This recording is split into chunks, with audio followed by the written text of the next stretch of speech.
Duha nakatuig ni?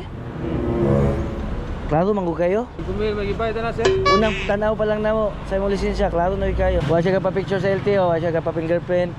Wa biometric na wala na. Manila gikan.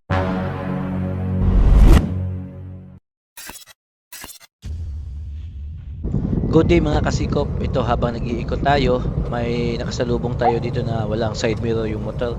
Kaya ito yung sinagta natin. Mga pinagbabawal dito sa city kasi alam nyo naman na isa din to sa mga dahilan nagkukos ng disgrasya. Kaya ayun, sinitan natin at papaintindi natin kung ano yung violation, kung bakit siya nasita.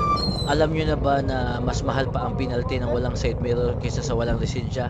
Dahil ganun ito kahalaga para sa ating mga motorista na gumagamit sa kalsada. Mahalaga kasi itong side mirror kasi bago tayo lumiko, dapat nakatingin tayo sa mga side mirror. Hindi na yung lilingon pa tayo, hindi natin malalaman kung ano yung nasa harapan natin. Pero syempre, bago natin tikitan, chinecheck muna natin kung ano yung rason at kung ano ba yung sitwasyon, kung dapat ba natin talaga itong tikitan o bigyan ng konsiderasyon kung nararapat man. Pero nung inabot niya yung lisensya niya, meron agad tayong napansin at pinaverify din natin to sa kasama natin. At mapapansin mo rin sa kanya na hindi na siya mapakali kasi may napansin kami sa lisensya niya. Sa tagal na rin kasi naming na-assign dito sa kalsada kasama ng body ko, pag may nakita kaming kakaiba dito sa lisensya, agad namin ito napapansin. At ito na nga, ipa-explain ko sa inyo. Kanang asa man nagkuha ng lisensya nimo? Sa una pa nga sir. Unsa nga year nimo nagkuha? Iba para Pila ka tuig mo ka nagamit og ingani nga lisensya? maduha sir. Duha nakatuig ni?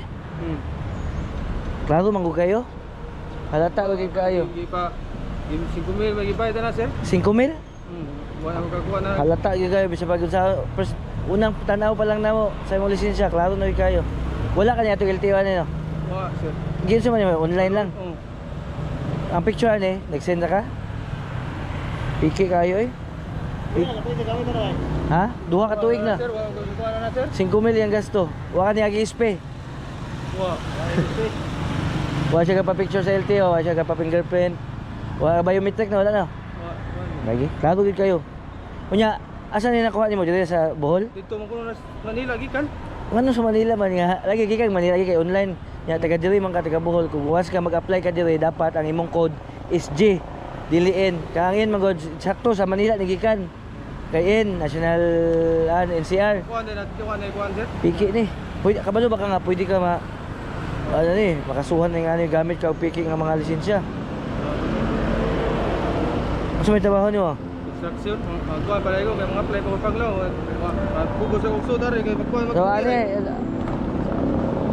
sabi be, amo lang ni confiscate or sama ni papilihan ka na mo, i-hold ka na mo, i-confiscate mo. Kuha na lang sir. At ayun na nga no, tulad ng sinasabi namin sa inyo, tinitingnan natin yung mga sitwasyon kung dapat matikitan o pagbigyan o bigyan ng konsiderasyon. Pero syempre hindi naman pwede na hayaan lang natin. Kailangan ipaintindi natin kung ano yung mga mali na nagawa nila. At mas minabuti na kinumpiskate natin yung lisensya niya kasi baka magamit pa ito at kung mahuli pa ulit siya ay mas maging malala pa ang maging sitwasyon.